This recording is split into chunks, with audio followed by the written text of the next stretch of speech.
Olá, vivam, boa tarde. Boa tarde, doutora Dina, boa tarde, doutor Carlos. Boa tarde aí em casa.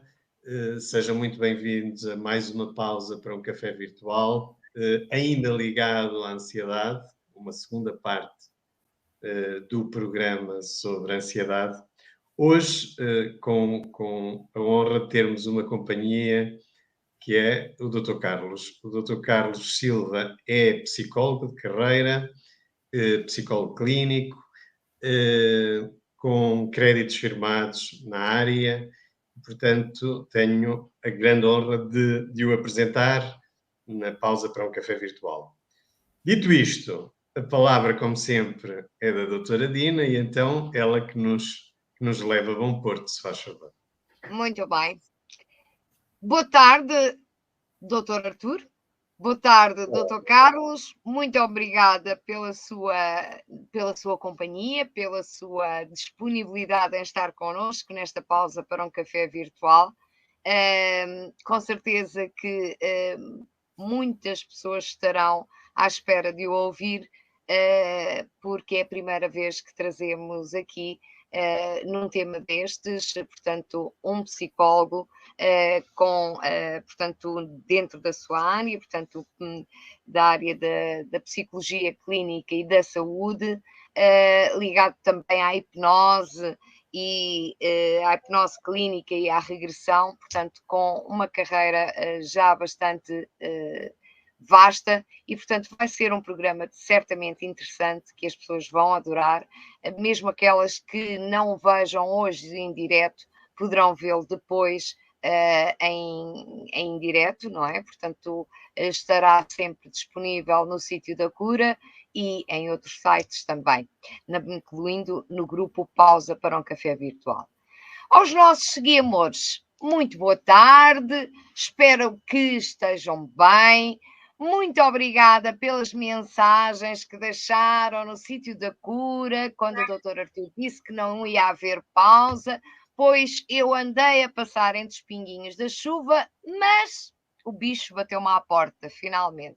E como tal, naquele dia era impossível, eu não tinha voz, tinha nariz, mas estava completamente tapado, portanto, com certeza vocês não me iriam ouvir.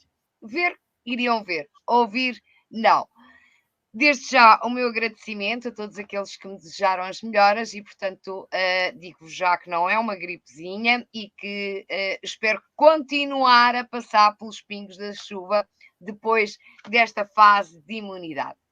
Bom, vamos então àquilo que interessa. Vamos dar a palavra aqui ao nosso convidado especial para esta segunda parte da ansiedade, para esta live dedicada novamente à ansiedade, e vamos já permitir que o Dr. Carlos nos fale sobre ansiedade. Dr. Carlos, muito boa tarde, como já disse, e o programa é seu. Obrigado. Só uma questão, eu peço desculpa interromper. Quem quiser fazer perguntas está completamente à vontade, pode escrever, portanto, diretamente no chat deixar a mensagem, não é? Da live, que o doutor Carlos irá responder. A live eu já tenho aqui, Carlos, dá-me só 30 segundos. O Nuno Santos, que é o nosso diretor de comunicação é o nosso da Paula, assessor. Diz-nos boas noites, doutores, bem-vindo de volta. Obrigado, Nuno. Um paciente em comum diz-nos, que é o Zé Figueiredo, diz-nos boa noite, doutor Carlos Silva, obrigado por tudo o que tem feito por mim. Obrigado também ao doutor Artur Borges e um beijinho à doutora Dina Neiva. Cumprimentos. Obrigada, um beijinho também. Cumprimentos Zé e Ana, que é a esposa do Zé Figueiredo. A minha conterrânea Lourdes Alves diz-nos boa noite. O Nuno volta outra vez, serviço público hoje.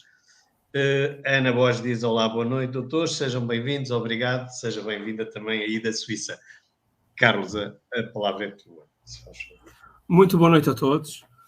Desde já o meu agradecimento pelo convite, um convite que me honra bastante. e com o qual tenho imensa satisfação em poder participar de alguma forma e dar o meu modesto contributo para a divulgação não só do vosso trabalho, mas naturalmente também do meu, e podemos falar daquilo que é um problema que afeta todas as pessoas de uma forma geral, uns mais, outros menos, e por aquilo que é a minha experiência clínica, eu verifico que a ansiedade está amplamente instalada no coração e na mente das pessoas, e o que é pior é que, na maioria das situações, as pessoas não valorizam isso, aprendem ou melhor, consideram que os estados de excitação, de tensão, de inquietação são normais, e vivemos um momento, por essas razões, vivemos um momento em que o patológico para muitas pessoas é considerado normal.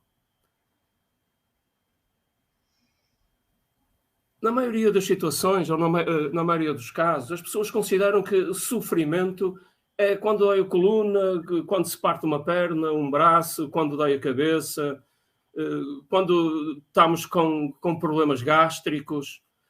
Sem dúvida que os sintomas físicos de dor física são sofrimento.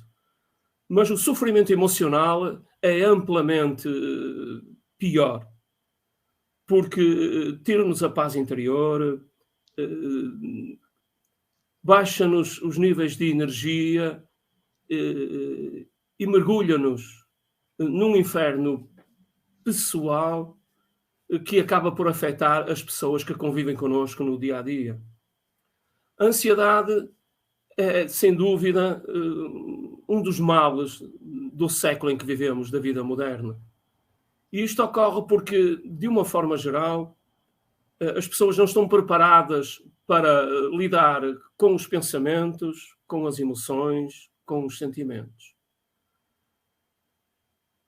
Sendo o ser humano, sendo de natureza essencialmente emocional, seria de esperar que houvesse formação por parte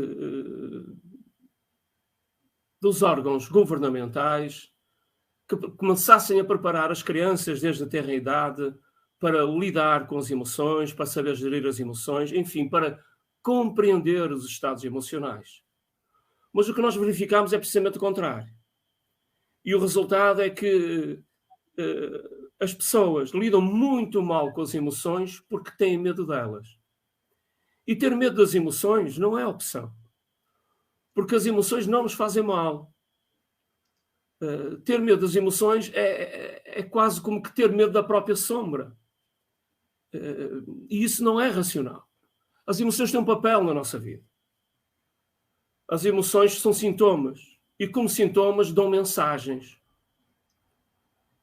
E nós poderemos dividir de uma forma genérica as emoções em emoções agradáveis e emoções desagradáveis. Eu gosto de usar estes dois termos, porque embora seja comum usar o termo emoção negativa e emoção positiva, eu como clínico, como psicólogo clínico, não vejo dessa forma, porque as emoções são importantes para nós. E tanto aquelas designadas como negativas ou desagradáveis, como as positivas ou agradáveis, são muito, muito importantes para nós. Sem elas, nós não conseguiríamos viver ou sobreviver.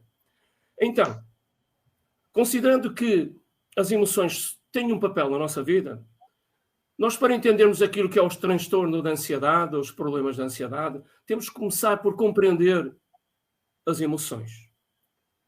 Ou seja, falar de inteligência emocional, que é um conceito que surgiu nos anos 80 e que faz todo sentido abordar esta questão nesta live, porque vai nos ajudar a compreender a gênese da ansiedade excessiva, porque há a ansiedade patológica e a ansiedade funcional. Ela torna-se patológica quando quando excede determinados limiares ou limites que causam sofrimento, porque se manifesta através de uma tensão constante, uma inquietação permanente, que depois vai gerar uma série de sintomas que trazem imenso sofrimento. Então dizia eu que as emoções têm um papel na nossa vida.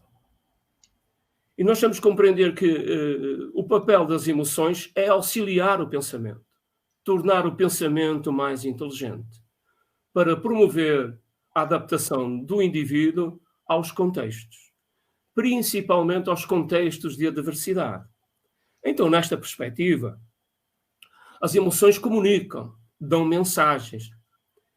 E de uma forma genérica, poderemos considerar que as emoções desagradáveis / negativas, quando surgem, seja a vergonha, a culpa, a angústia, a raiva, o medo, o desespero, enfim, elas de uma forma genérica estão-nos a dizer o seguinte: quando estão presentes no nosso íntimo, na nossa vida, estão-nos a dizer o seguinte: olha, tu estás a lidar mal com algum aspecto da tua vida. Com calma, vê o que se passa e tenta resolver da melhor forma possível. Não é da forma que a gente quer, que é mais fácil para nós. Porque muitas vezes a forma mais fácil para nós não é possível. Então a gente tem que pensar naquilo que está a acontecer, o que é que estamos a sentir, e deveremos começar por identificar a emoção presente. Vamos imaginar que eu estou angustiado. Sinto uma angústia, não sei de onde isto vem, mas eu estou inquieto. Não me sinto bem. Esta angústia está aqui, persiste. E em vez de ignorar ou querer me distrair, que é o que a gente faz, as pessoas, quando estão dominadas por as emoções desagradáveis, empreendem mecanismos de fuga. E os mecanismos de fuga, hoje há imensos, nomeadamente as redes sociais, os jogos eletrónicos, o jogo patológico, a comida, as compras compulsivas, enfim. A gente projeta isso em muitas coisas, não é? As drogas. As drogas, claro. E isso acho que é um dos escapes mais utilizados, seja as drogas ilegais ou as drogas legais, não é? Então o que é que nós devemos fazer perante o assédio, chamemos-lhe assim, ou a presença, a comunicação de uma emoção desagradável? Primeiro devemos começar por identificá-la. É importante identificar, não é? Por aquilo que eu conheço no âmbito da inteligência emocional, a inteligência emocional assenta em 3 pilares. O primeiro pilar é a consciência emocional, que é a capacidade de identificar as emoções. O segundo pilar é a literacia emocional, que é a capacidade de compreender as emoções. E o terceiro pilar é a gestão emocional ou a regulação emocional. Mas para chegarmos ao terceiro pilar, à regulação emocional, primeiro temos que passar pelos 2 anteriores, ou seja, é preciso ter consciência emocional.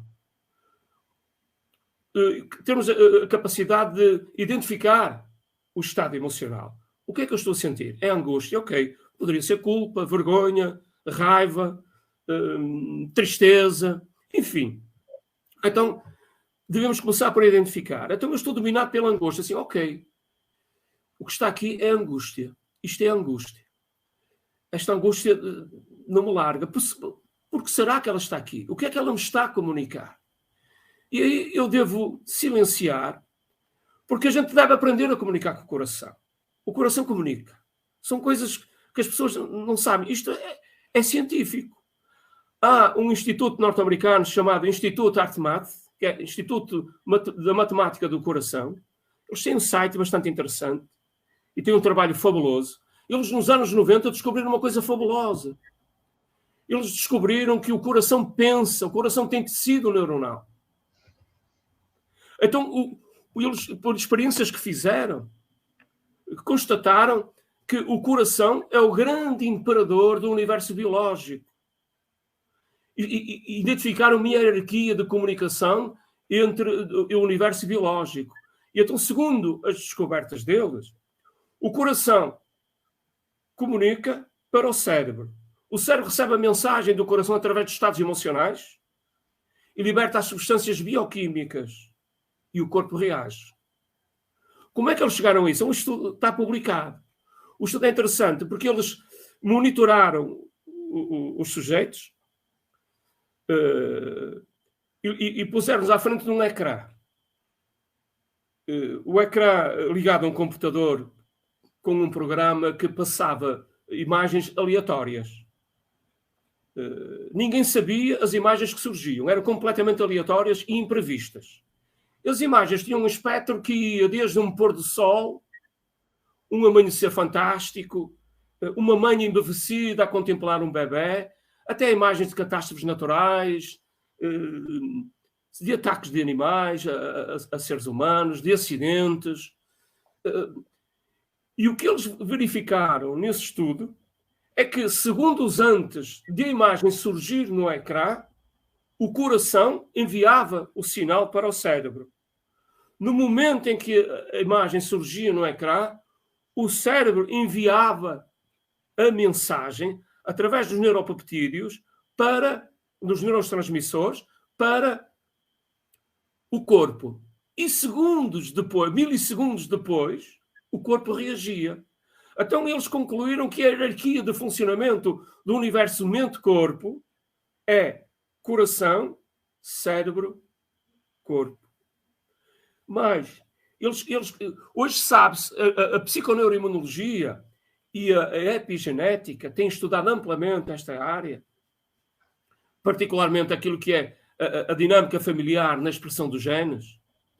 Eles constataram que quando um indivíduo está num estado de alegria e acontece qualquer coisa e de repente fica muito triste, ocorre quase ou instantaneamente mais de 1.200 alterações bioquímicas no corpo da pessoa.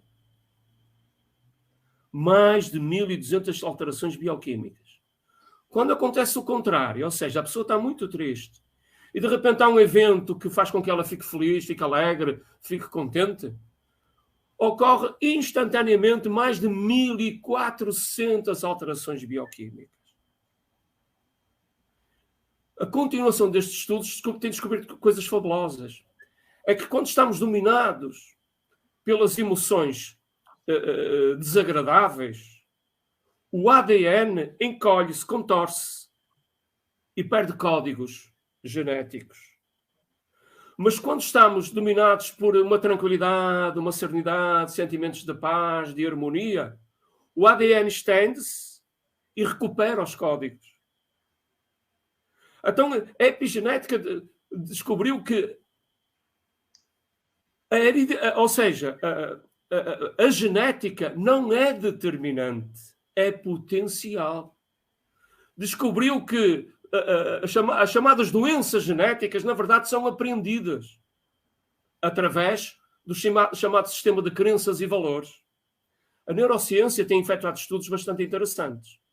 Eles descobriram que aquilo que é a estrutura da personalidade do ser humano, que é o sistema de crenças e valores, começa a ser elaborado nos últimos 3 meses de vida intrauterina, ou seja, a partir do 6º mês de gestação. E continua a desenvolver-se até aos 6, 7 anos. Porque no palco familiar, o bebê começa a receber a primeira informação sobre o mundo externo, sobre a atividade externa. Então absorve muito daquilo que é a dinâmica familiar, a percepção do mundo.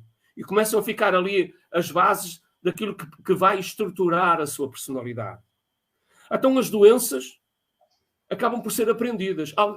Aliás, há estudos longitudinais, e quando se fala em estudos longitudinais, fala-se em estudos ao longo dos anos, com genes idênticos. Não é? Gerações, dizia eu. Sim. E então ele tem feito estudos fantásticos nesta área, que Eu não queria alongar muito por aqui, porque eu quero voltar à questão da inteligência emocional. Ou seja... Eu queria te interromper, Carlos. Desculpa Então, lá. É só para dar palavra aqui à nossa gente que está-nos a ouvir e que nos está a comunicar connosco, e nós, de vez em quando, interrompemos só para dar voz a esta gente toda. Ok. Então é assim, o Dr. Gomes diz-nos que estamos a chegar bem. O Sr. Gonçalo Pintar-nos boa noite. Uma conterrânea, a Sra. Isabel Ribeiro, diz-nos boa noite a todos. O Nuno volta outra vez e diz: pergunta.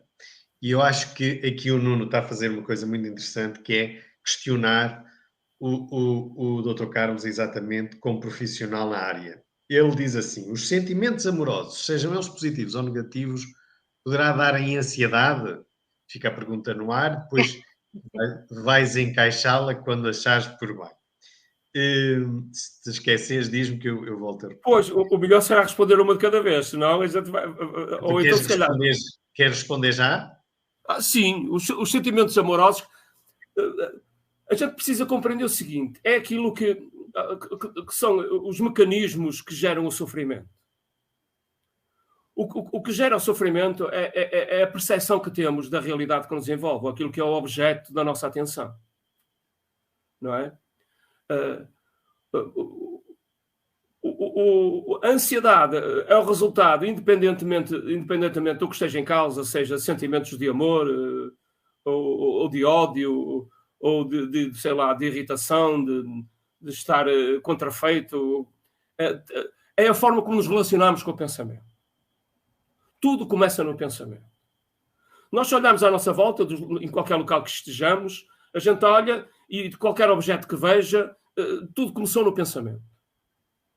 Ok? Agora, nós, se formos bons observadores e prestarmos atenção, se estivermos interessados em autoconhecimento, nós facilmente vamos constatar que, ao pensar, nós vamos sentir o que estamos a pensar.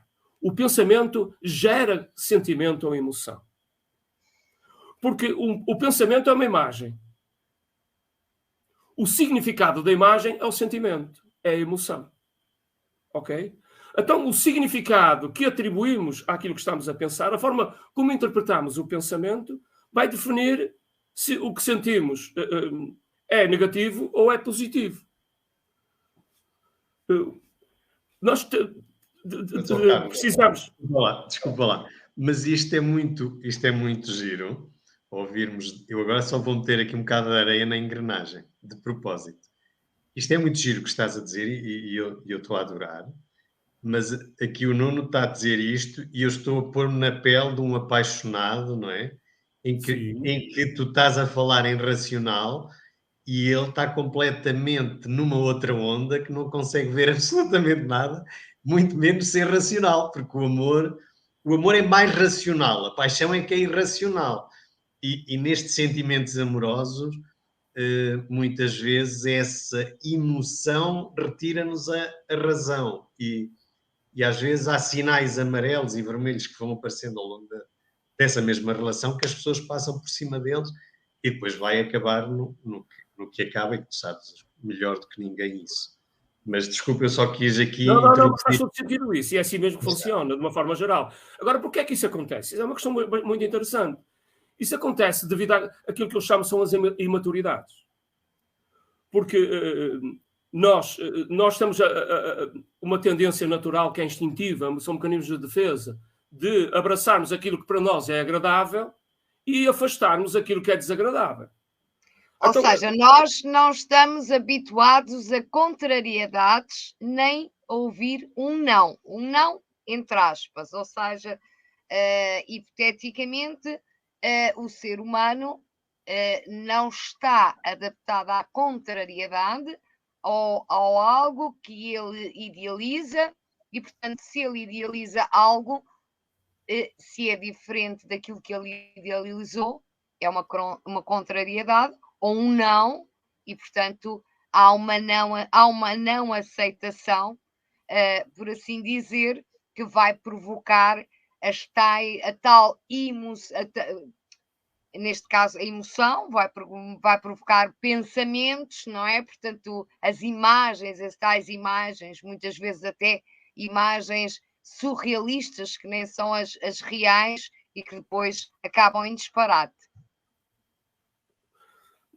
É por aí. Para compreendermos melhor, eu preciso explicar o seguinte. Nós temos que perceber os instrumentos que usamos. Nós, basicamente, as nossas experiências, a vida é uma experiência contínua. Não é? Eu costumo compará-la a um rio.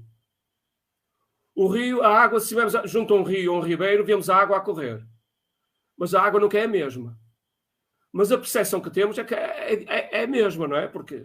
Mas a realidade é que não, ela está sempre a correr. A vida também está sempre a correr. Mas cada segundo não é igual ao anterior. Ou seja, a vida é uma experiência contínua constituída por múltiplas experiências. Agora, o significado da experiência é atribuído pelo próprio indivíduo de acordo com o seu sistema de crenças e valores. Agora precisamos perceber o seguinte, que onde é que a gente vivencia as experiências? No nosso íntimo, na nossa mente. A mente é que cria a experiência, vivencia a experiência, define a experiência. Ok? Eu costumo dar este exemplo. Há experiência interna e experiência externa. A experiência externa é estamos agora nesta conversa. Estamos a conversar, a trocar ideias, a partilhar conhecimento, informação. A experiência interna é o que cada um de nós sente neste momento. Vai absorver. De acordo com a sua interpretação, com o seu entendimento, com a sua percepção. Ok? Se estiverem de valores e crenças. Se estiverem 100 pessoas numa sala de cinema, estão no mesmo contexto, a assistir à mesma realidade que é o filme, cada uma delas sente coisas diferentes. Uns, se calhar, estão a chorar, outros estão a rir, outros estão indiferentes, não é? Porquê? Porque aquilo que é o sistema de crenças e valores são as características, as idiosincrasias de cada um, não é? São distintas.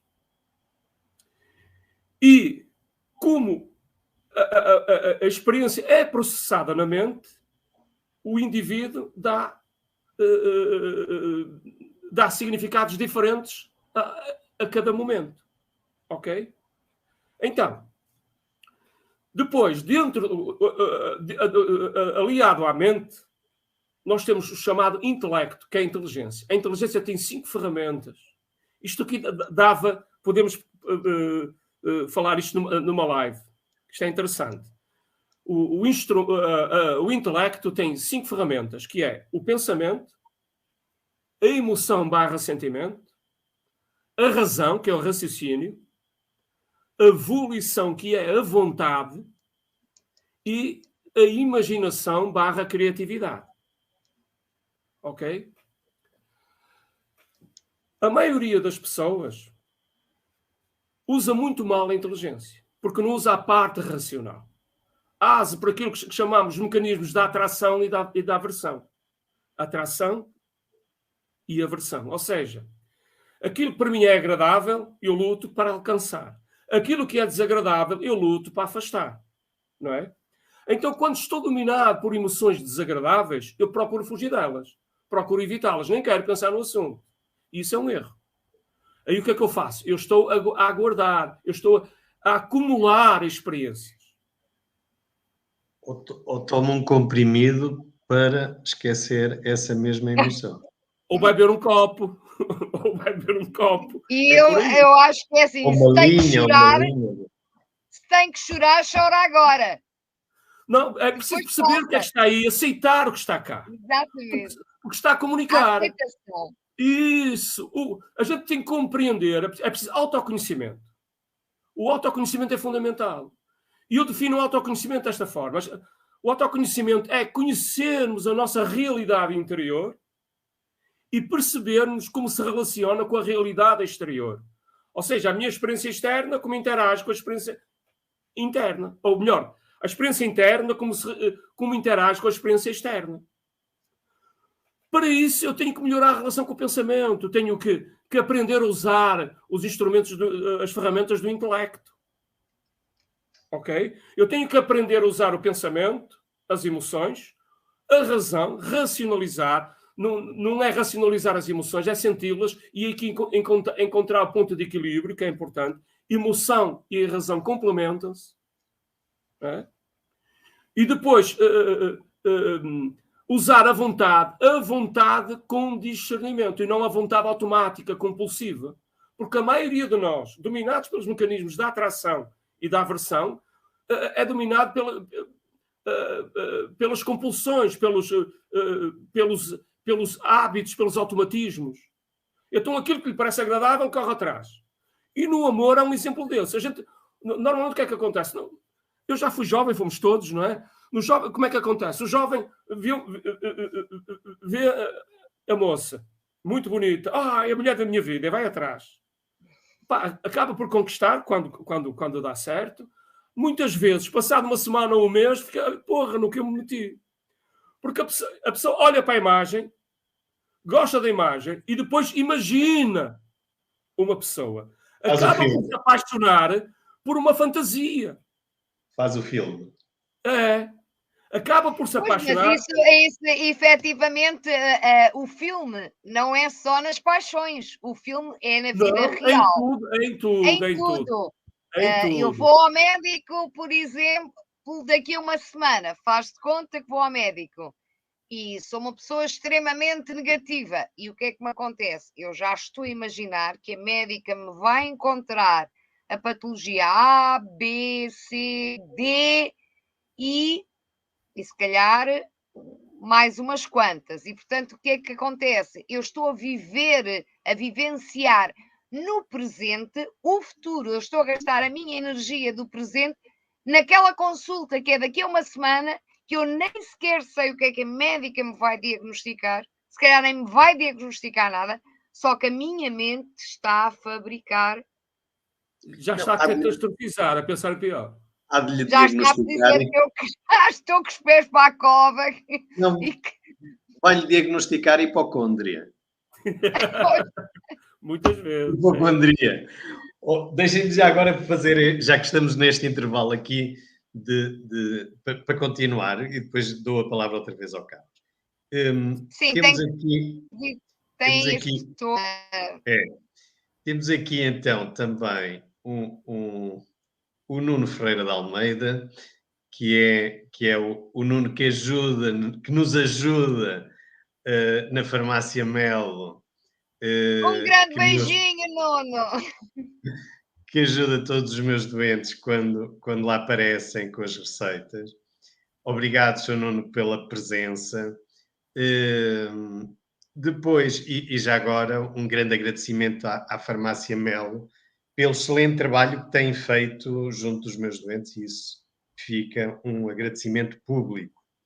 Depois, a senhora Carla Chiquita Saraiva, que é nova, é minha nora. É nova, porque este nome nunca nos apareceu. Boa noite, também para si, bem-vinda, e espero que goste de estar na pausa para um café virtual e que apareça mais vezes.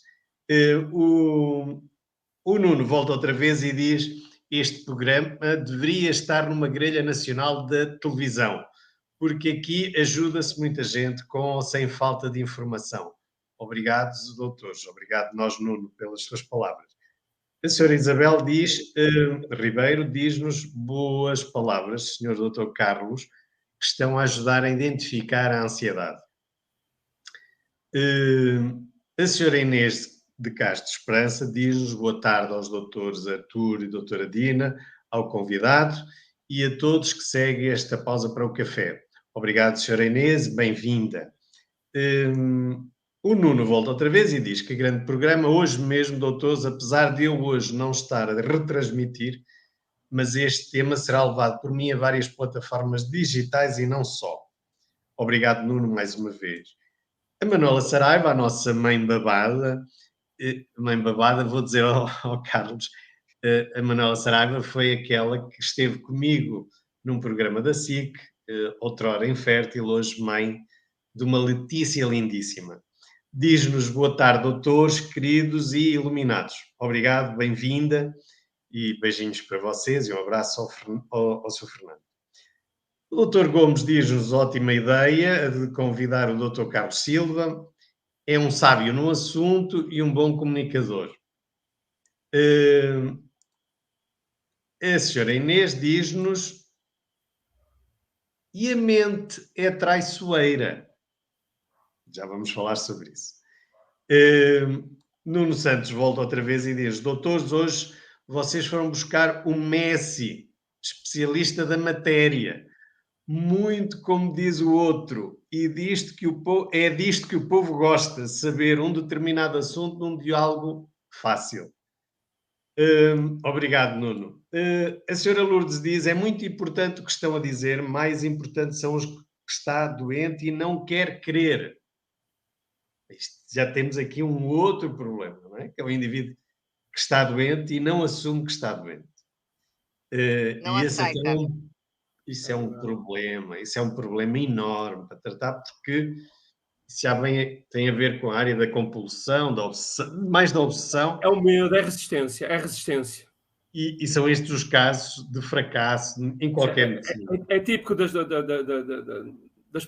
psicopatologias. É típico. Exatamente. Ananda Brito tem aqui uma mensagem que eu não vou dizer nada porque ela está em branco, não saiu mensagem nenhuma. Se puder repetir, agradecemos. A senhora Dolores Rodrigues diz: boa tarde, revejo neste assunto. Parabéns, obrigado nós pela sua presença. A Manuela Saraiva volta outra vez e diz: há muito tempo que não me chamava mãe babada, que eu adoro. O Fernando manda um abraço para vós e um beijinho da doce Letícia. Obrigado. Carlos, a palavra é tua outra vez, já li toda a gente, exceto... Muito bem, ouvi um comentário que me chamou a atenção, que foi a mente é traiçoeira, não foi? Penso que foi isso. A senhora Inês Castro diz exatamente. É caso para dizer que a mente mente. Muitas vezes, mas a responsabilidade é nossa. Temos que assumir essa responsabilidade. Eu vou explicar porquê, se me permitir. A verdade é que a mente é um instrumento... Desculpa, Carlos, mas a responsabilidade é nossa. Até eu ouço todos os dias os doentes a dizer: mas a culpa não é minha, já nasci assim. Não é culpa, não é culpa.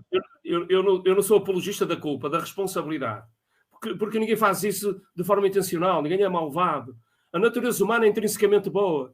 Agora, nós entramos em sofrimento e fazemos coisas terríveis, não é? Por desespero, por sofrimento. Mas a mente, que é um instrumento fantástico, fabuloso, ela pode ser a nossa melhor amiga ou a nossa pior inimiga. Depende da forma como nós nos relacionamos. Porque a principal característica da mente é que não tem característica própria, não tem natureza própria. Ela transforma-se em qualquer coisa que a gente preste atenção. Aquilo que prestamos atenção é naquilo que nos tornamos. Ou seja, o que pensamos repetidamente é naquilo que nos tornamos. Daí o problema do pensamento compulsivo. E nós somos pensadores compulsivos. O estado normal da mente é de observação. Não é de estar a pensar constantemente. Devemos pensar quando é necessário criar alguma coisa, resolver alguma situação, superar qualquer dificuldade, procurar soluções. Não é? Agora, como somos pensadores compulsivos, nós estamos sempre naquilo que eu chamo o modo de especulação. Isto é da minha autoria, com base nos estudos que eu faço. Eu faço estudos em psicologia da profundidade, que é muito diferente daquela que é convencional. Não é? E nós estamos... A mente funciona em dois modos. O modo de especulação e o modo de observação. O modo de especulação são pensamentos e problemas. Isto é outro tema que dá para outra live. O modo de especulação só pensa em medos e problemas. O modo de observação pensa em amor e soluções. Nós, como pensadores compulsivos, que gera ansiedade, a ansiedade tem a ver com uma má relação com o pensamento, e depois nós estamos sempre a querer fazer mais e sempre a pensar no que temos a fazer a seguir. Estamos a pensar no próximo fim de semana, chega o próximo fim de semana, estamos a pensar no outro. A gente acaba por não desfrutar, não viver o presente, como a doutora Dina disse no início. Há um estudo interessante em neurociência que constatou uma coisa fabulosa. foi que, em média, as pessoas passam 95% do seu tempo inconscientes. Estamos a falar 95% do tempo de vigília. Não estamos a considerar o tempo de sono. 95% do nosso tempo passamos inconscientes. Vou explicar. Porquê é que eles constataram isso? Porque, nesse estudo, verificaram que, em média, as pessoas passam 75% do seu tempo mental, ou seja, dos seus pensamentos, estão relacionados com o passado. 75% dos pensamentos relacionados com o passado. 20% preocupações com o futuro. Apenas 5% com o presente. Então, se eu estou no passado ou estou preocupado com o futuro, não estou a viver o agora. Então não estou consciente. Estou a funcionar no modo automático.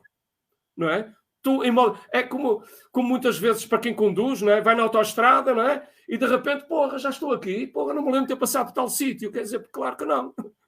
Está fechado na sua mente, não é? Está a conduzir em modo automático, logo não está a viver o momento. Nem está a ter noção da condução. É uma condução muito vaga. Não é? Então, a mente pode ser a nossa melhor amiga ou a nossa pior inimiga. Nós precisamos melhorar a relação com o pensamento. Porque é no pensamento que começa tudo. A partir do pensamento, o pensamento gera sentimento pela interpretação que fazemos. A interpretação é feita com o intelecto. Isto tem que ser por outro programa. Não é? Então, quando eu melhoro a relação com o pensamento, eu melhoro a relação com o sentimento e com a emoção. Eu deixo de ter medo delas. Começo a tentar compreendê-las. Não as julgo, que é outro problema que nós temos. Nós somos pensadores compulsivos porque estamos no modo de julgamento, estamos sempre a julgar e a fantasiar. Não é? Então, melhora a relação com o pensamento, melhora a relação com o sentimento. Como o pensamento e o sentimento é o estado psicoemocional, ele vai determinar o comportamento do sujeito, do indivíduo. O comportamento de cada pessoa é o resultado do seu estado de espírito, do seu estado psicoemocional, não é? Então, ao melhorar a relação com o pensamento e com o sentimento, melhora o comportamento, não é? Automaticamente melhora a relação com o mundo. E o que é o mundo? É as pessoas e os objetos. Logo, eu deixo de estar no modo compulsivo e começo a navegar. Há um conceito em Feng Shui que eu acho bastante interessante. Já ouviram falar em Feng Shui, não já? Eu não entendo de Feng Shui, mas assisti a um programa do Morgan Freeman, que é como é que é? Eu tenho para aqui que é qualquer coisa de Deus, não me lembro o título. Não é? Passou no National Geographic. E ele entrevistou lá uma senhora de descendência chinesa que é especialista na área. Ela dizia que o Feng Shui considera que as aves não voam, são levadas pelo vento. Os peixes não nadam, são levados pela água. Ou seja, tanto as aves como os peixes apenas se conduzem onde há ar, onde há água, contornam os objetos e vão escolhendo o melhor caminho possível. O ser humano não faz isso. O ser humano quer controlar tudo, quer ser tudo à maneira dele, a maneira que é mais fácil, a maneira, não é? Os mecanismos da atração e da aversão. E aí entra em esforço, está sempre em esforço. Entra nos mecanismos. Carlos, desculpa interromper-te. E isso não tem a ver com a confiança ou, neste caso, mais a desconfiança que o ser humano tem, a começar por o próprio. Isso tem a ver com os mecanismos de sobrevivência. Como nós não usamos o intelecto, a razão, quando estamos dominados pelos mecanismos da atração e da aversão, isso é sobrevivência. Nós não racionalizamos. Opa, gostamos, não faz mal. Eu se falar com um alcoólico e perguntar se eu vir a beber álcool, diz, olha, isso faz-te mal. Não faz nada. Quem não gosta de vinho não gosta de Deus. É mais ou menos isso que dizem. Não é? E tratam Covid e tudo. Aquilo que gosta não faz mal. Opá, porra, faz. Temos que ter esse discernimento, essa lucidez. E temos que perceber, a pessoa que está dependente do telemóvel acha que aquilo não faz mal. Mas se esquecer o telemóvel, ou se partir o telemóvel, deixa o quê? Partiu e entra em desespero, entra em pânico. Não é? A forma como nos vamos relacionando com as coisas diz se o relacionamento é sadio ou se é patológico. Não é? Então, os mecanismos de sobrevivência ainda dominam o nosso dia-a-dia, porque a gente não usa a razão, usa muito pouco, usa de vez em quando. Nós somos seres racionais, mas não usamos a racionalidade. Mas muitas vezes, Carlos, pela desconfiança. Tu há bocado disseste aí uma coisa muito gira. Exatamente. Há uns minutos atrás disseste, nós devíamos ouvir o nosso coração e tomarmos decisões. O ser humano tem um grave problema, que é o medo. Deixa-me só dizer isto. O medo da não aceitação, não é? Mas isso é outra questão, isso é mais coisa, isso é outra coisa, que é, eu até ouço o coração, mas não faço o que ele quer, faço o que eu acho que deve ser feito, porque eu quero controlar tudo e o coração está-se a pôr à frente o meu pensamento obsessivo, muitas vezes, e essa desconfiança traz-nos isso tudo. Já não vou para aquilo que a doutora Dina diz, porque isso já é mais fogueira. Porque nós deixamos de dominar pelo medo, o medo irracional, o medo patológico. Há o medo funcional e o medo disfuncional. E nós, dominados pelo medo irracional, não é? Que torna-se mais forte, nós vamos investindo nisso, não é?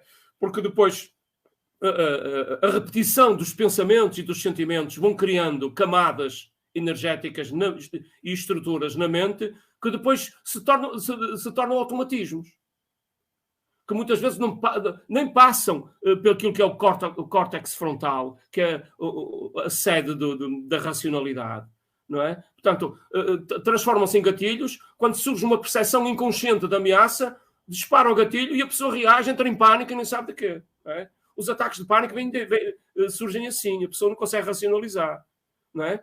Porque a repetição ao longo dos anos foi tanta e com tanta intensidade que se transformou ali num gatilho psíquico que domina a própria vontade da pessoa, não é? Então nós precisamos de prestar atenção àquilo que é fundamental, que é o autoconhecimento.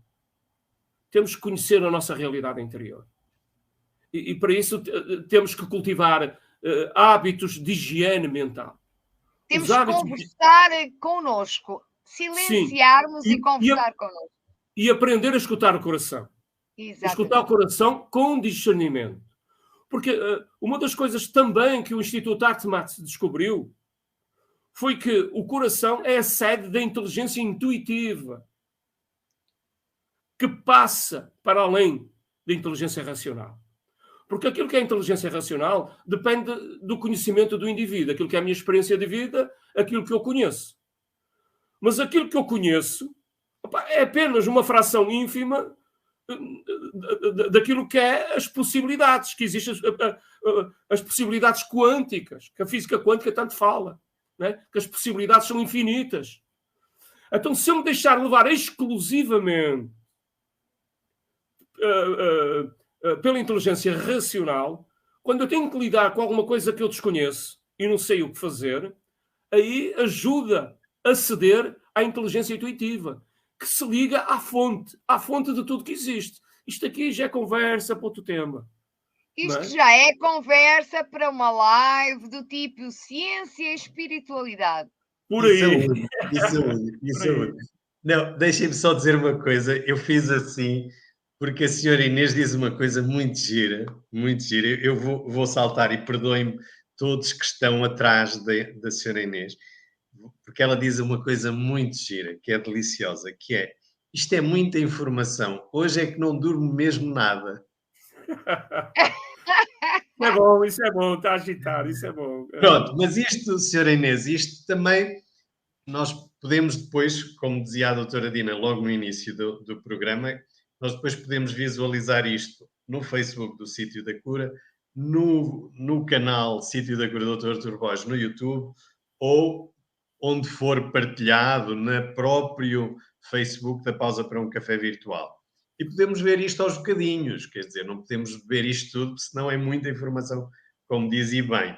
Aproveito a interrupção do que fiz ao Carlos, para agora ler também tudo e depois dar-te a palavra totalmente. O Sr. Engenheiro Paulo Moura, bem-vindo, eu sei que de vez em quando passa por cá, bem-vindo, diz-nos excelente programa, um manual para ajudar muita gente. Obrigado. A senhora Nanda volta então a escrever, e agora sim vê-se o que escreve, diz excelente programa, os meus parabéns, doutores, obrigado pelas suas palavras e pela sua presença. A Lourdes Alves diz uma grande verdade, revejo-me nessa situação. E a Manuela Sarava, a mãe babada, diz-nos sábias palavras que o senhor Dr. Carlos acabou de dizer. Realmente nós temos o poder de mudar muitas vezes a nossa mente e olhar em redor e pensar e ajudar mais o próximo. Cada vez mais as pessoas pensam em coisas que não fazem sentido. E por amor na nossa mente, e por amor na nossa mente e no nosso coração, é muito gratificante, até nos faz rejuvenescer. A senhora Isabel Ribeiro diz completamente é a realidade de hoje e cada vez há de ser pior com os tempos que aí vêm. Eu, por exemplo, sofro muito de crises de ansiedade. Sou muito ansiosa, estou no presente e a pensar no passado e no futuro e até me esqueço muito de mim. Pronto, acabou de dizer da realidade de hoje e cada vez há de ser pior. Eu por exemplo, eu agora vou picar, como sabe, senhora Isabel, eu sou acupuntor, portanto, em medicina chinesa, e agora vou picá-la à distância, não é? Eu por acaso não tenho... E não me leva a mal, estou a brincar consigo. Eu não tenho o dom da adivinhação, portanto, não sei se aí vêm coisas boas ou más. Portanto, o melhor é eu ir vivendo o meu dia a dia. Se vier bem, tenho que estar preparado física e emocionalmente para reagir a esse mal que aí vem, mas o melhor é ir vivendo o dia a dia e depois vai-se ver como é que, se esse futuro vem aí tão mau ou nem por isso. Portanto, vamos com calma. E se vivermos, como dizia o Dr. Carlos há pouco, se formos vivendo e ancorarmos no presente, se calhar não nos preocupamos tanto nem com o passado, nem com o futuro, porque o passado e o futuro é o presente, é esse que temos que estar a viver e estar ancorado. Perdoa-me mais uma vez, Carlos, a palavra é tua. Não há nada a perdoar, até é bom, porque eu vou pegar aí naquilo que estavas a comentar e vou dizer e vou falar o seguinte: é que, na verdade, passado e futuro não existem, são conceitos, são ideias. No passado são memórias, o futuro é amanhã, e o amanhã é sempre amanhã, não existe. Não é? Se nós estivermos presos ao passado ou preocupados com o futuro, acontece um fenómeno interessante. É que passa uma hora, um dia, uma semana, um mês, um ano, 10 anos, a gente não vive, não é? Não está a viver, porque o que existe de facto é o agora. A vida é um eterno presente. E nós temos que compreender isso. Temos que aceitar o passado, seja bonito ou feio, agradável ou desagradável, justo ou injusto, não pode ser mudado.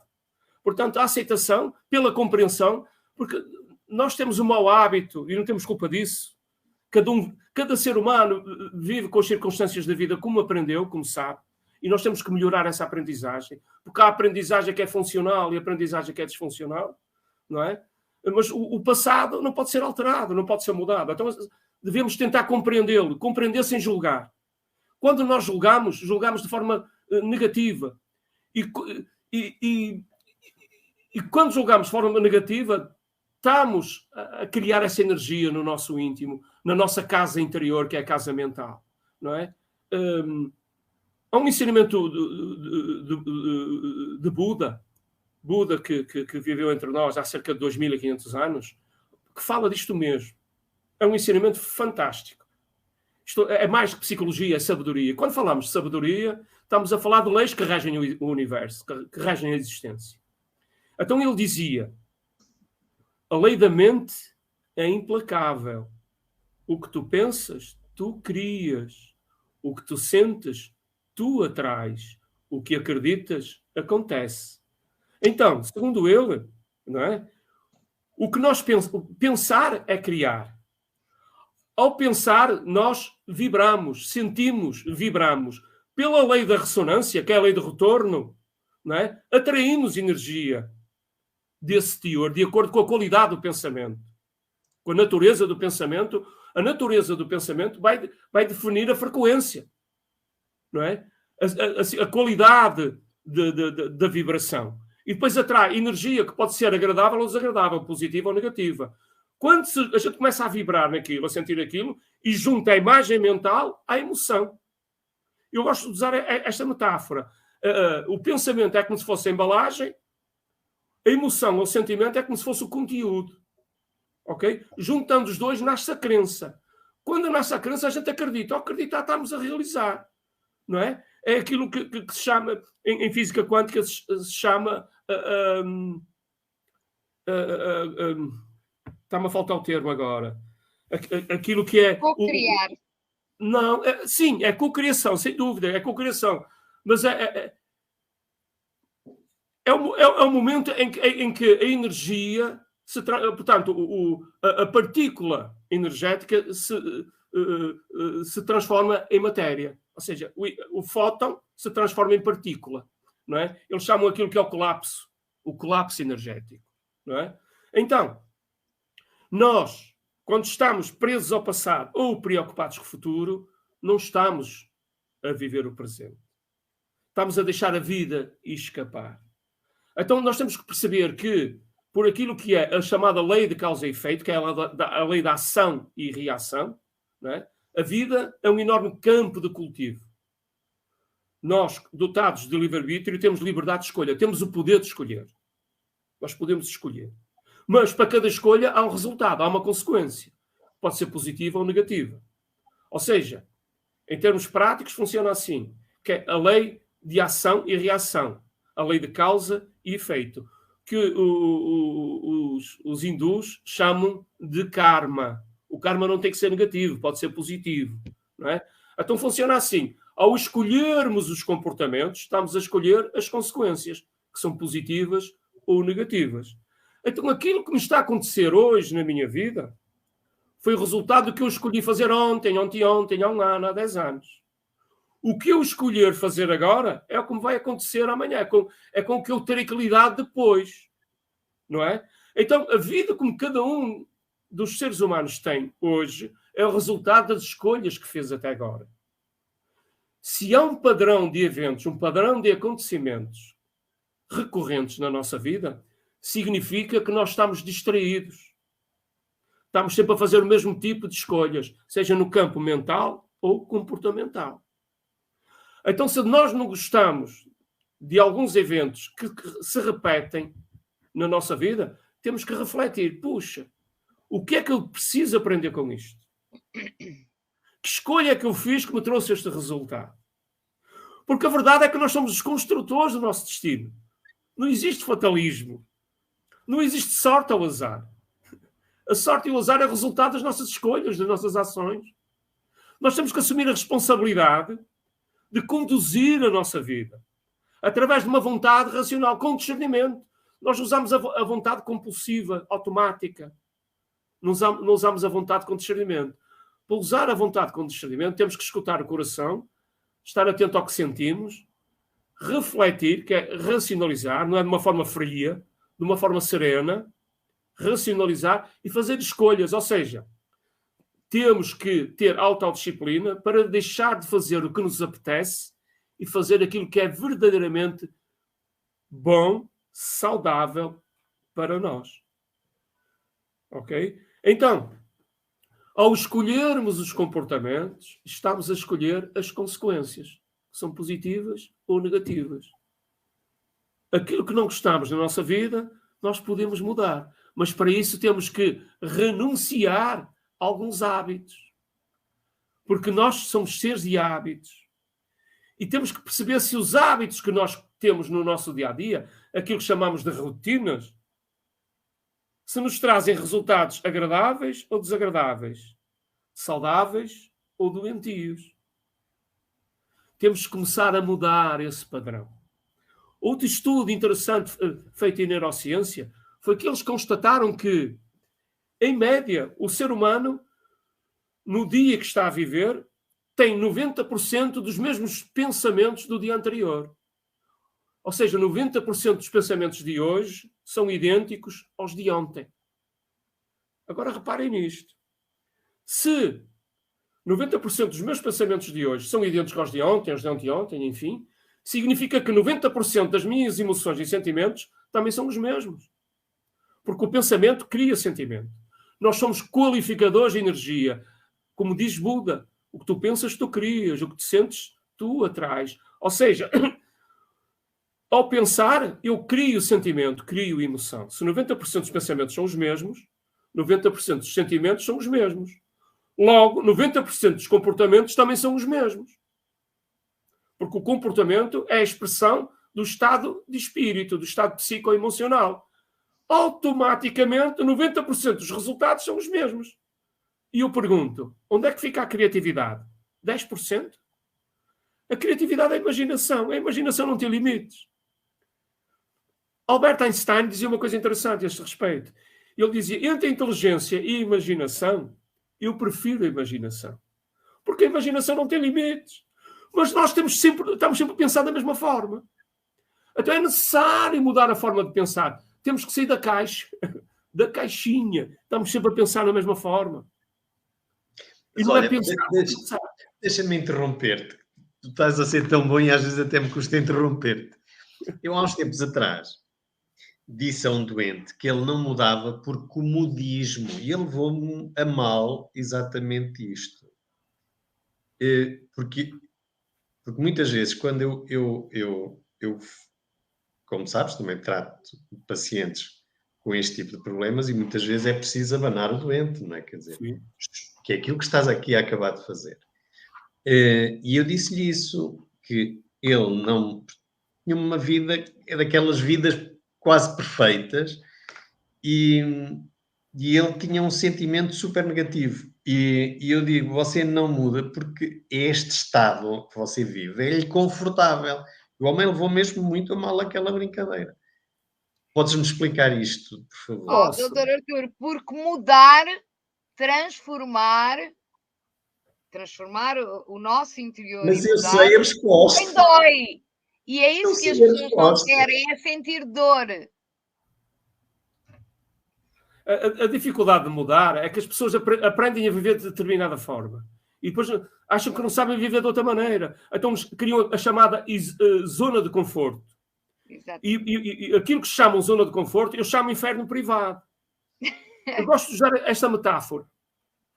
Se nós pegarmos num sapo, colocarmos numa panela com água, e a panela com água e o sapo colocarmos num fogão em lume brando, brandinho, a água começa a aquecer lentamente, muito lentamente. Mas o sapo está no habitat dele, que é a água, e deixa de estar. A água vai aquecendo, vai aumentando a temperatura, aquece. Chega a uma altura que está no ponto de fervura, mas o sapo não sai de lá, continua lá e acaba cozido. Nós, naquilo que chamamos zona de conforto, é como o sapo na panela, em lume brando. Vamos acumulando experiências, acumulando emoções, acumulando pensamentos. Está tudo num turbilhão imenso, ou seja, já está a ferver, estamos a cozer por dentro há muito tempo e não temos a coragem de saltar fora. Não queremos mudar, porque é o medo de enfrentar o desconhecido. As pessoas depois não sabem fazer isso. Não é fácil. Não fazem isso porque querem, não sabem fazer, até têm medo. O ser humano tem medo do desconhecido. Eu criei um método de desenvolvimento pessoal. Posso interromper, desculpe. Eu acho que também não é só o medo do desconhecido, é o medo também da sociedade não aceitar a mudança. Porque as pessoas vivem muito o culto da imagem, da sua própria imagem, grande maioria delas. E, portanto, mudar significa não é mudarmos só para nós, mas quando mudamos nós, a sociedade em si vai reparar que nós mudamos. E as pessoas têm medo que não sejam aceites dessa forma ou desse seu novo formato pela sociedade. Pois, mas isso é uma fantasia, não é? É compreensível. Isso é estar a funcionar no modo de especulação, que só pensa em medos e problemas. A gente não pode agradar. É um erro muito grande querer agradar aos outros. Nós não conseguimos agradar a toda a gente. E mesmo a alguns agradamos às vezes, outras vezes não. Porquê? Porque o ser humano é instável. Nós não podemos estar preocupados com o que os outros pensam sobre nós. Temos de estar preocupados em ser corretos, honestos, respeitadores. Portanto, é cultivar valores. Acho que vivemos uma crise de valores. A humanidade está nesta crise e porque se mergulha demasiado na realidade virtual, depois não consegue lidar com a realidade, não é? Objetiva. E então perde o sentido social e depois não é capaz de se relacionar consigo mesmo, não se respeita, ou seja, a autorrelação é péssima, não se relaciona bem consigo, logo não se vai relacionar bem com o mundo, não é? Mas as pessoas, no fundo, é isso, é o medo do desconhecido, ou seja, ter que aprender tudo de novo. Nós criamos resistências à nova aprendizagem, àquilo que é o novo. Mas se percebermos, o mundo à nossa volta está sempre a mudar. Nós vivemos num mundo que é impermanente. O mundo está sempre em mudança. E depois nós damos por adquirido aquilo que temos. A casa, o carro, o trabalho, a mulher, os filhos, o marido, o pai, a mãe, o cão, o gato. E hoje temos, amanhã podemos não ter. Isto desaparece um instante. Temos que deixar de dar por adquirido aquilo que temos. Temos que viver ao máximo. Viver ao máximo não é com sofreguidão, é com serenidade. E aproveitar. É muito frequente a gente conviver no dia-a-dia com familiares ou amigos e quase não liga para eles. Mas depois de morrerem, ai meu Deus, porra, eu não aproveitei nada, eu não fui amigo, eu não disse que amava, eu não disse que gostava, eu não disse que era brilhante. Porra! Temos que aproveitar a viver o presente. Valorizar as coisas do momento, mas para isso temos que deixar de estar mergulhados na nossa zona de conforto. Temos que quebrar isso, quebrar essas barreiras. Porque nós mergulhados nisso estamos num labirinto mental. A chamada zona de conforto é um labirinto mental que é sustentado pelo medo patológico e alimentado por todas as outras emoções. Não é? Eu estava a falar, há um método que eu criei de desenvolvimento pessoal e eu posso depois mandar para o Dr. Artur, para a doutora Niva, pelo WhatsApp, em PDF, que eu chamo-lhe o método ACO. E é um manual de 12 páginas, que é muito sucinto, porque as pessoas não têm muita paciência para ler. Mas ali explica muita coisa, ajuda as pessoas a compreender muito do que se passa com elas, relativamente àquilo que é o medo patológico e a forma como nós alimentamos esses estados. Nós, inconscientemente, é que alimentamos o nosso sofrimento emocional, o nosso sofrimento psicológico. Ou seja, fechados nesse labirinto, eu chamo de labirinto mental. Tem lá um esquemazinho que eu gostaria até de partilhar com vocês, para depois poderemos falar nisso, se acharem pertinente. E no fim, a primeira parte fala daquilo que são as emoções que eu considero aquelas que me pareceram mais frequentes para alimentar o medo patológico, e na segunda parte, não é? Tem as ferramentas como superar isso, não é? Como aprender a lidar com isso. Agora, isso exige de nós trabalho, autodisciplina, dedicação. Ou seja, devemos criar hábitos de higiene mental. Nós todos os dias higienizamos o corpo, claro que sim, é importante. Mas a mente não higienizamos. Nós somos acumuladores patológicos, acumuladores de emoções, pensamentos e sentimentos. Agora eu pergunto, imaginem o que seria eu ou qualquer um de vocês viver numa casa 20 ou 30 anos e ela nunca ter sido higienizada. Como é que estaria? Brutalmente suja. É assim que está a nossa casa mental. Porque a gente acumula, é como pôr lixo baixo do tapete. O tapete já está no terceiro andar, mas a gente continua a pôr. Temos que limpar isso, libertar isso. E há técnicas para fazer isso, estudadas pela neurociência. São técnicas milenares, simples, que eu partilho com os meus pacientes no âmbito clínico. Não é? E que agora, se calhar, não vai dar tempo, que já passámos da hora, não sei. Mas que sim, eu só queria aqui... No programa poderemos falar sobre isso. Ok. E desde já ficamos já gratos por estares disponível a vir cá outra vez. Deixa-me só dizer-te uma coisa, que tenho aqui algumas mensagens. A senhora Isabel diz que não tem nada que pedir desculpa, doutor Artur. Depois a senhora Inês diz uma coisa muito gira, que é brincar a brincar, nós acabamos por ir ao encontro daquilo que a senhora Inês diz, que é, caramba, penso tanto no Euromilhões, isto quando tu dizias, eu penso, o pensamento é uma fonte de realização de uma realidade. Até ela diz, caramba, penso tanto no Euromilhões e ele não sabe o meu endereço. Queres responder ou respondo eu? Podes responder tu. Não, eu acho, mas eu quero que credibilizes aquilo que eu vou dizer. Eu acho que quando se diz isto, é um confiar desconfiando. Ou seja, eu não penso tão convictamente com isso, porque eu ao dizer, eu penso tanto no Euromilhões, mas ele não aparece cá. Portanto, eu estou com um pé no burro e outro no cigano. Quer dizer, não estou completamente a vivenciar, com o meu pensamento completamente concentrado naquilo. Aliás, está a utilizar uma frase, uma palavra de negação, que é um não. Ele não sabe. Exatamente. A gente tem que falar daquilo que é o subconsciente, onde está instalado aquilo que são os sistemas de crenças e valores. E nós temos muitas crenças de autossabotagem. Não é? Nós, sem percebermos, temos muito medo de ser felizes, uns mais, outros menos. Não é? Temos medo do sucesso. E isso fica aí a vibrar. Às vezes a gente diz que quer uma coisa, mas cá dentro sente-se mal até com aquilo que diz. Não é? Embora racionalmente pense que sim, que quer, não é? Eu faço essa experiência. Às vezes pergunto, olha, você acha que merece ser feliz e ter sucesso na sua vida? E ele diz, eu acho que sim, então não, eu mereço ser feliz. Agora feche os olhos e repita mentalmente essa frase. Eu mereço ser feliz e ter sucesso na minha vida. Eu mereço ser feliz. Concentrado nisso. Repita. E diga-me depois o que é que sente. E a pessoa, sinto-me desconfortável, o que eu estou a sentir não é bom. Ou seja, entra em choque com as crenças que estão lá. Com aquelas crenças, não, tu não mereces ser feliz, tu não vais ter sucesso nunca, tu não prestas, tu não és nada. Há muitas crenças de autossabotagem. Às vezes a gente quer muito uma coisa, mas lá no fundo é aquela imagem, aquela metáfora do diabinho e do anjinho, não é? É a ambivalência que está cá. E para nós é muito mais fácil mobilizar as chamadas emoções de sobrevivência, que são as desagradáveis, não é? Porque estamos mais familiarizados com elas do que as emoções agradáveis, aquelas que nos faz sentir bem. Há pessoas que acham, muitas pessoas que acham, que quando se sentem bem, alguma coisa de mal vai acontecer.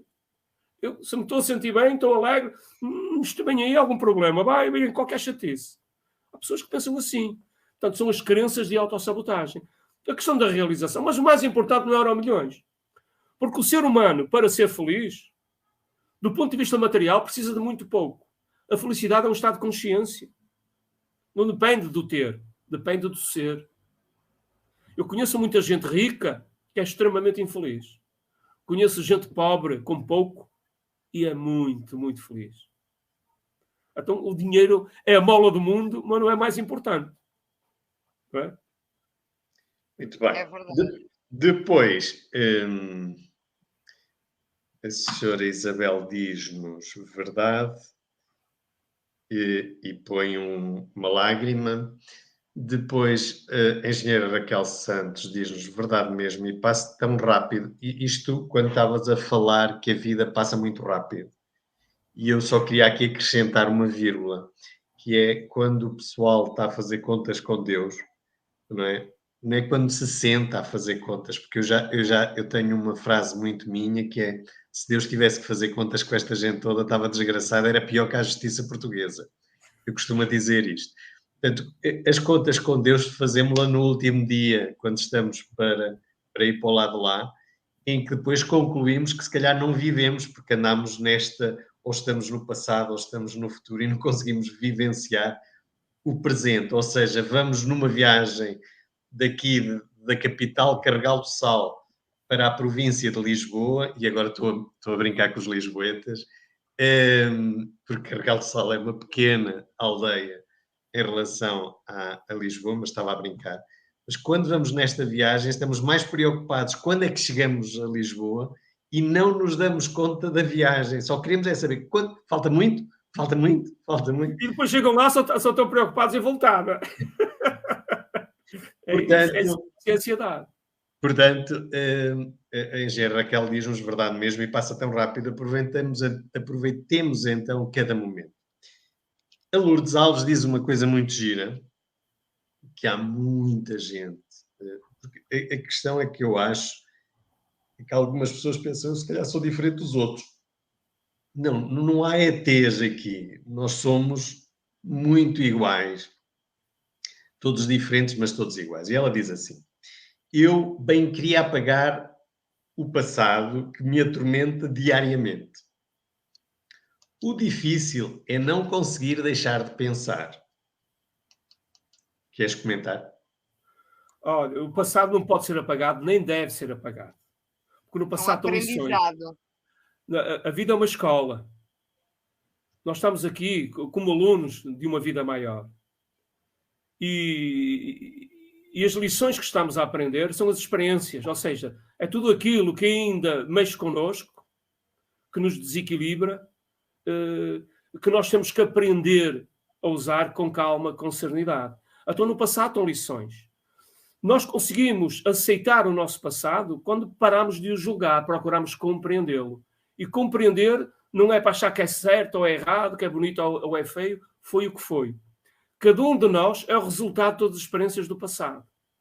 Então o passado trouxe-nos até agora. É importante aprender a aceitá-lo, a compreendê-lo e não a julgá-lo. Nós temos que sair do mundo dos julgamentos.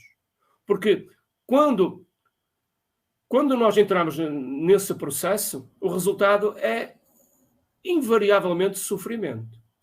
Eu aqui gostaria de citar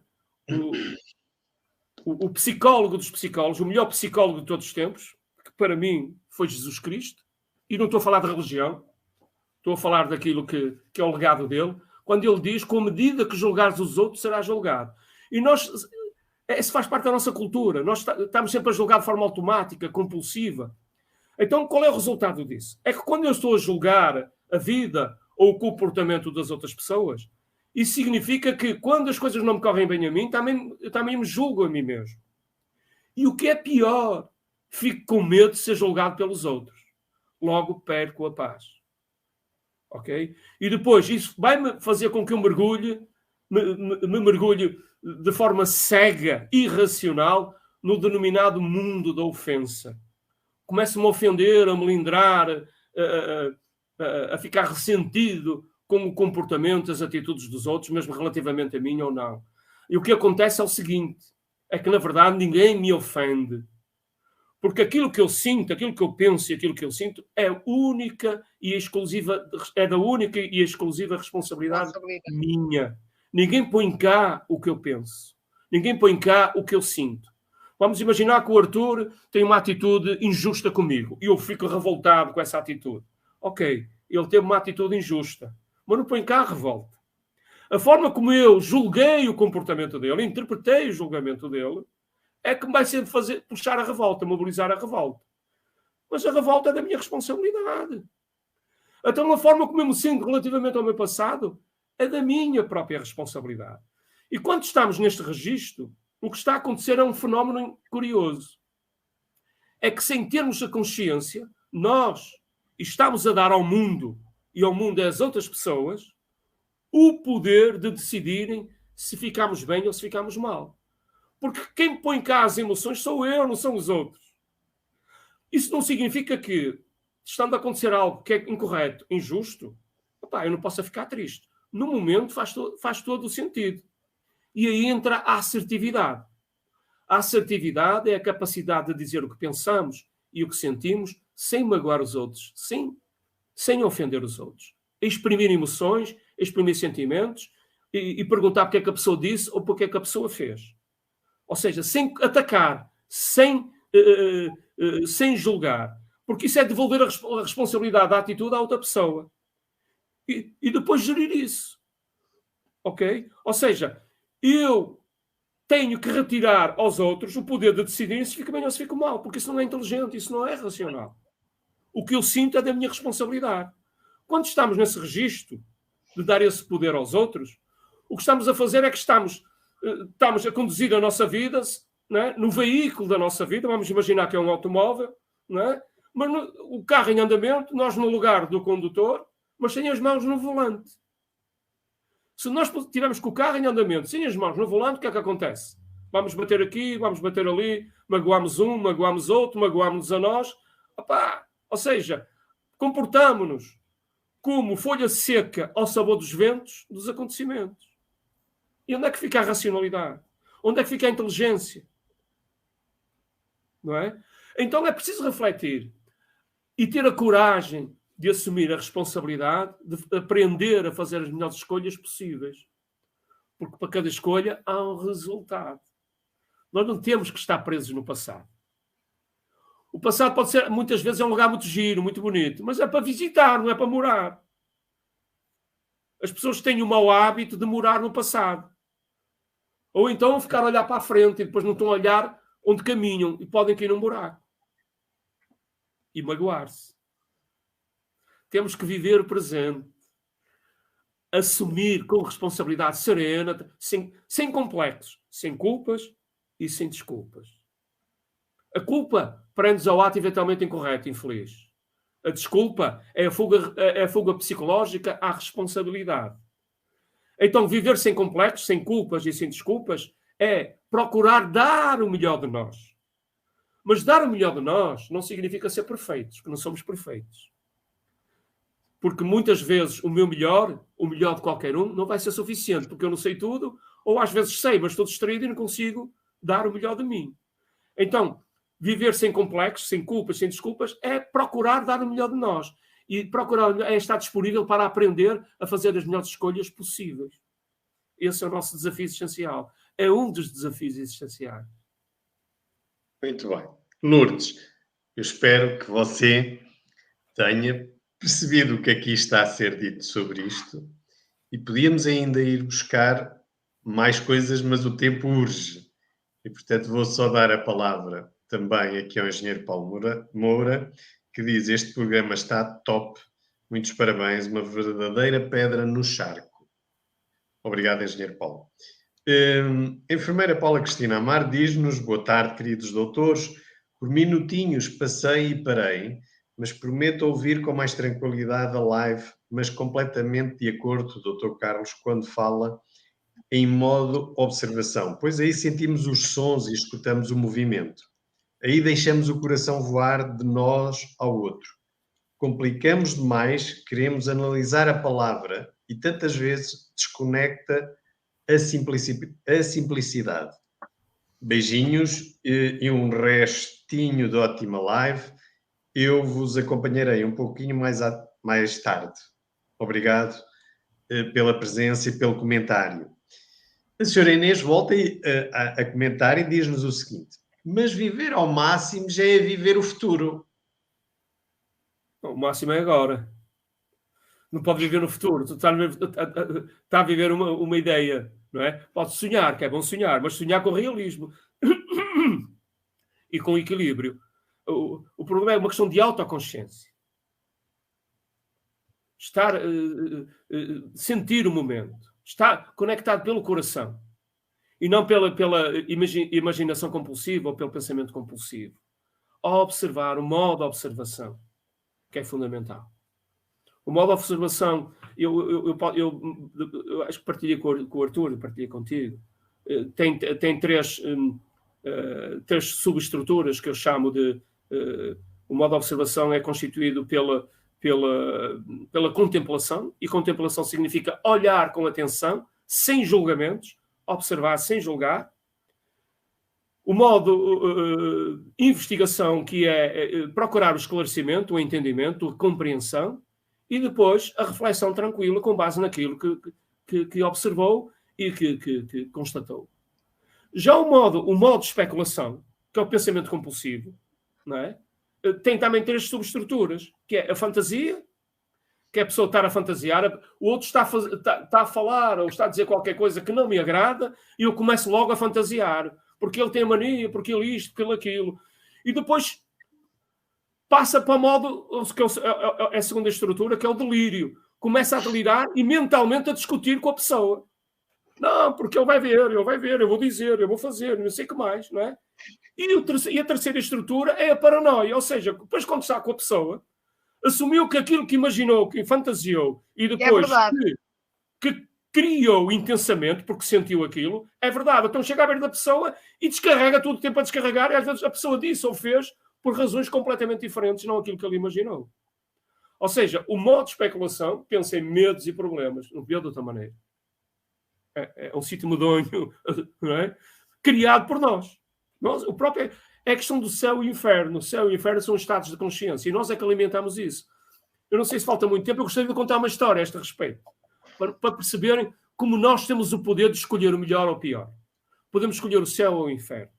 Então conta uma lenda indígena, de certa feita, um ancião indígena a conversar com um amigo dizia o seguinte: sabes, tenho dentro de mim 2 lobos. Um é meigo, carinhoso, paciente, compreensivo, tolerante, bondoso. É mesmo muito bom. O outro, raivoso, impaciente, intolerante, agressivo, violento, é mesmo ruim. O amigo olha para ele e pergunta: olha, e qual dos 2 é que vence? Ele pensou, refletiu e respondeu: vence aquele que eu alimentar.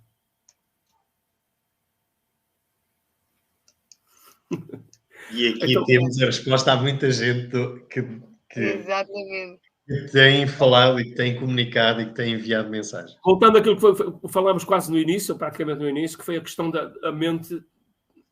A principal característica da mente é que não tem característica própria. Aquilo que prestamos atenção é naquilo que nos tornamos. Aquilo que pensamos repetidamente é naquilo que nos tornamos.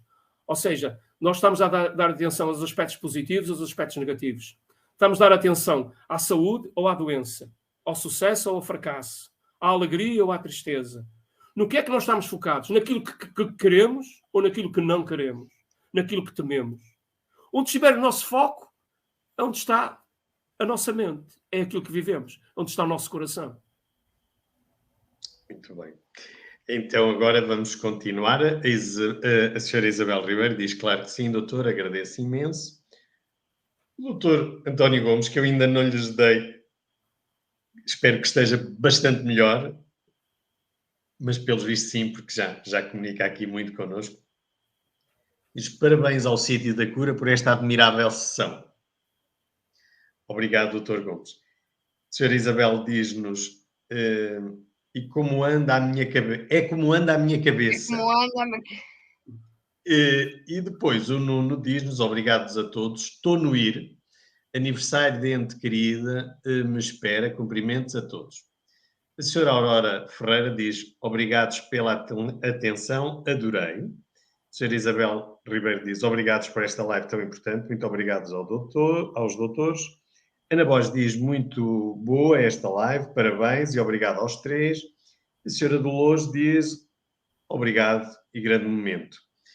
Deixem-me só dizer-vos uma coisa e já agora vou-vos continuar a picar. Isto não é só obrigado. Obrigado também significa colocar lá um like e fazer a vossa partilha. Porque estas coisas dão trabalho e, portanto, este será, digamos, o vosso reconhecimento que o trabalho está a ser bem feito e vocês estão a gostar. Eu aqui queria só dizer uma coisa e já te dou a palavra, Carlos, que é: tu fostes simplesmente brilhante, mas depois tu tens 2 tipos de pessoas a ouvirem-te. Tens pessoas que são autênticas esponjas, em que tu falas, a mensagem entra e abana e diz: espera lá, eu vou ter que parar para pensar, porque, como dizia a senhora Inês, isto é muita informação, mas vamos lá compartimentar e tirar o lixo da minha memória, porque o Dr. Carlos disse aqui coisas importantes que eu não estou a fazer bem. E tens outros que dizem, e eu perdoa-me a expressão, mas tu és um homem do Norte, não levas a mal de certeza. Isto é tudo uma tanguice. Então, mas eu agora o que penso é o que vai acontecer. Mas eu sempre fui assim, eu nunca me conheci de maneira diferente. Já o meu paizinho, a minha mãezinha era assim. E depois vem a tal epigenética dizer o contrário, que é aquela história dos gêmeos, que eu gostava que tu partilhasses aqui connosco, a história dos gêmeos com esquizofrenia, em que foram separados dos pais, mas deixo-te a palavra para ti, para que os nossos ouvintes percebam o impacto de tudo que o Dr. Carlos disse e que isto não é só conversa fiada, é mesmo real, quer dizer, tem uma valia científica brutal. Mas a palavra é tua. Desculpa. É natural que haja essa dificuldade em entender, em compreender, porque são pessoas que não estão acostumadas à autoobservação. Estão sempre estão dominados pelos automatismos e pelos hábitos, então são os comportamentos compulsivos, e eu compreendo isso sem qualquer tipo de crítica, naturalmente. Mas eu costumo pedir às pessoas, quando elas têm alguma dificuldade em compreender que o pensamento cria sentimento, eu costumo pedir para fazerem o seguinte: respirem, fechem os olhos, respirem fundo 3 vezes, com calma, acalmem-se, e depois pensem na palavra guerra. Repitam mentalmente, em silêncio, a palavra guerra de olhos fechados. E observem o que é que sentem. O que é que o significado da palavra guerra lhes faz sentir? Invariavelmente, o que sentem não é agradável, independentemente do tipo, que é natural que assim seja, porque ao falar em guerra estamos a falar de consequências muito, muito desagradáveis e tristes. Mas também há aqueles que dizem que não sentem nada. Não é? Isso são pessoas que desenvolveram um mecanismo da frieza emocional, não é? Para saber lidar com as contrariedades do mundo. Isso depois tem uma fatura pesada. E depois de pedir para pensarem em guerra, a seguir, e exprimirem o que sentem, tentarem exprimir o que sentem, peço-lhes, da mesma forma, de olhos fechados, para repetirem mentalmente e pensarem na palavra paz. A diferença é brutal. Para quem tem alguma sensibilidade e não tem medo das emoções e dos sentimentos, vai sentir uma diferença brutal. E isto prova de uma forma simples de que o pensamento cria sentimento. É a fonte de tudo o que existe. Ok? Depois, a intensidade do pensamento é que vai determinar se o que vem é bem mais rápido ou bem menos rápido. Não é? Aí é outra questão. Voltando àquilo, ou seja, pegando naquilo que foi a solicitação do Arthur, sobre o estudo longitudinal em epigenética, aliás, foram 2, com gêmeos idênticos, não é? Que foram adotados à nascença por famílias diferentes e que não se conheciam entre si, mas que foram acompanhados pelos técnicos para estudo. Então, um dos gêmeos foi adotado por uma família com um historial de esquizofrenia. O outro gêmeo, idêntico, foi adotado por uma família que esse historial não tinha. O resultado foi que, quando chegaram à adultez, aos 23, 24 anos, o gêmeo que tinha sido adotado pela família com um historial de esquizofrenia desenvolveu a esquizofrenia. O outro, adotado pela família que não tinha esse problema, não desenvolveu a esquizofrenia. Era uma pessoa funcional e perfeitamente saudável. Se a questão aqui fosse a genética, se um era esquizofrénico, outro teria que ser, já que os genes eram idênticos. Ok? Portanto, isto é um dado científico de que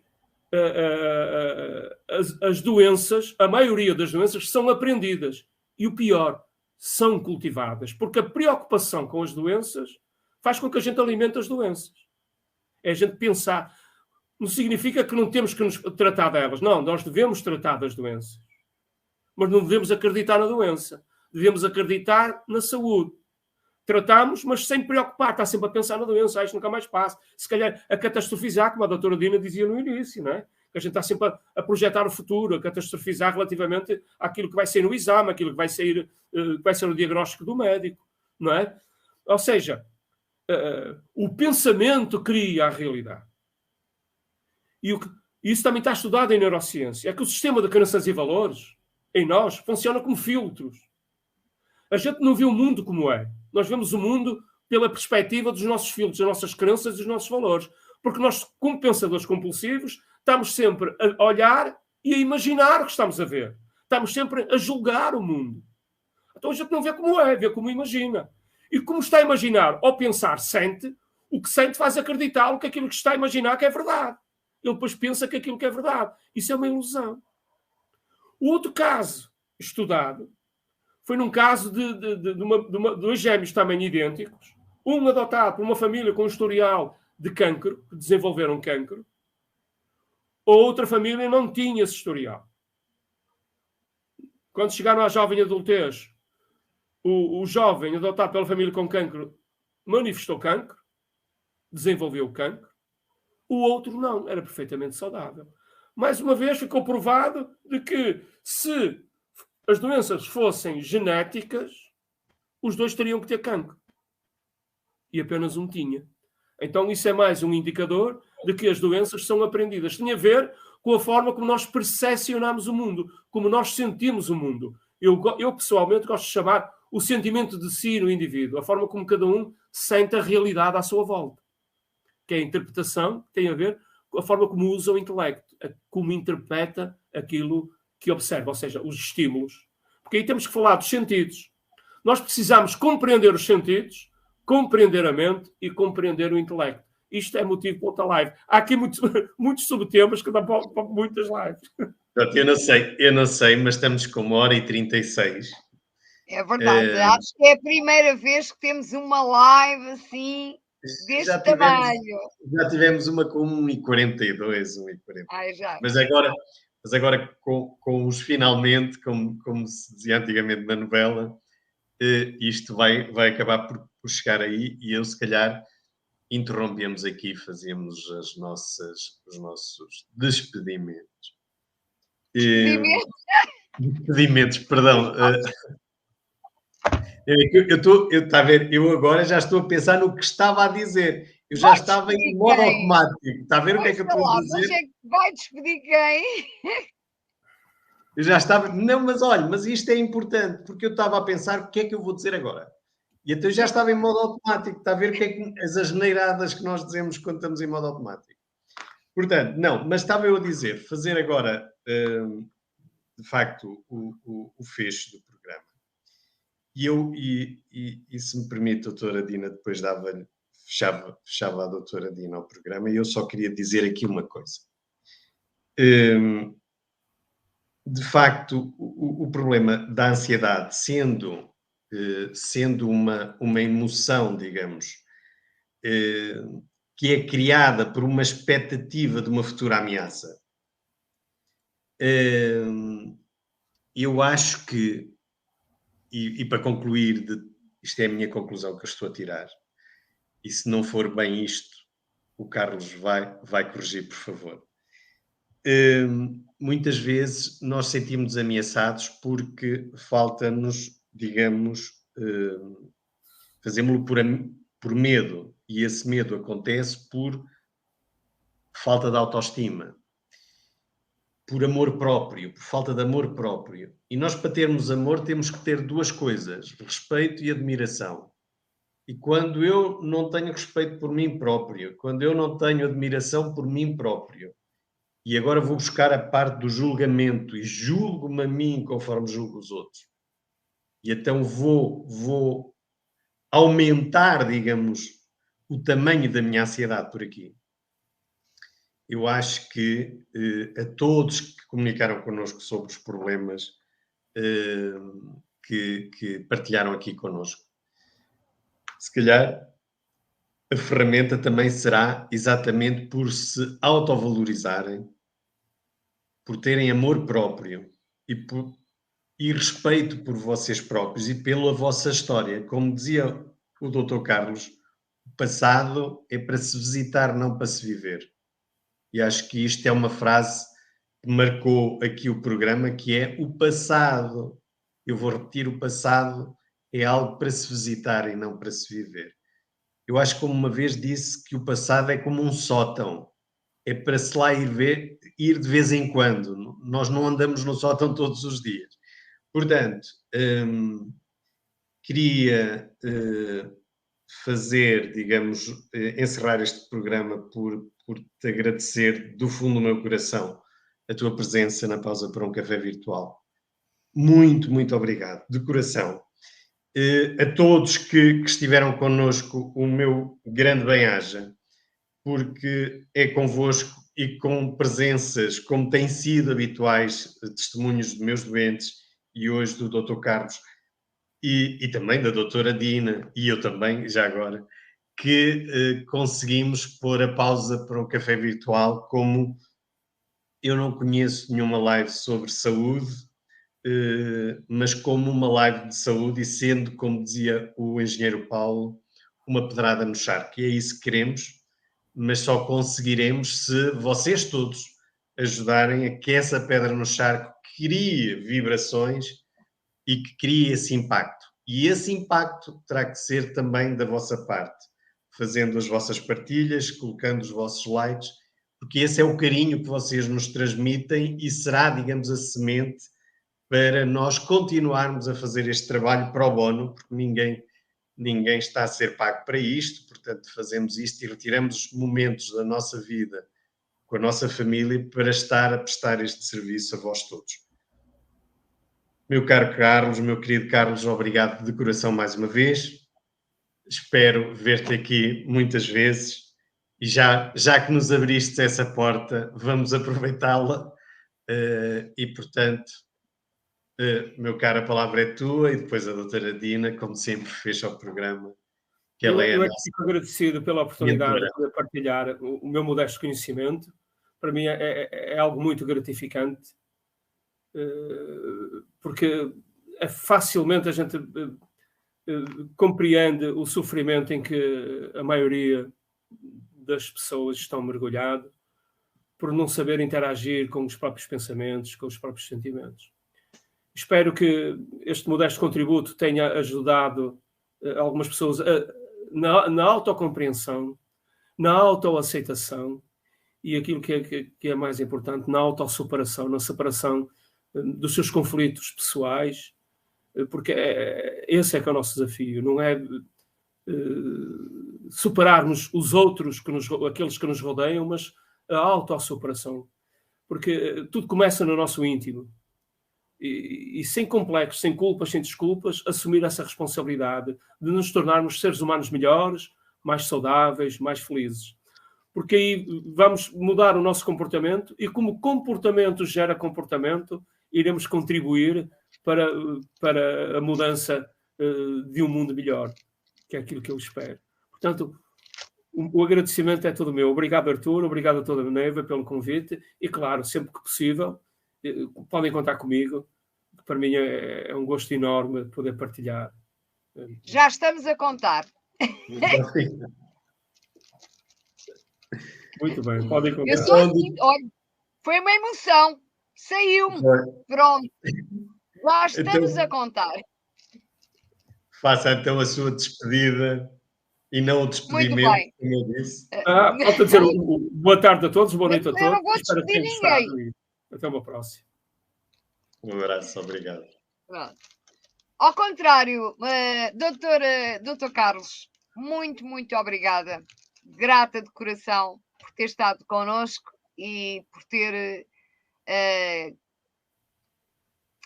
falado de tanta coisa que os nossos seguiamores, como nós chamamos, portanto, com certeza, mesmo depois de desligarem da live, vão ficar a pensar naquilo que ouviram.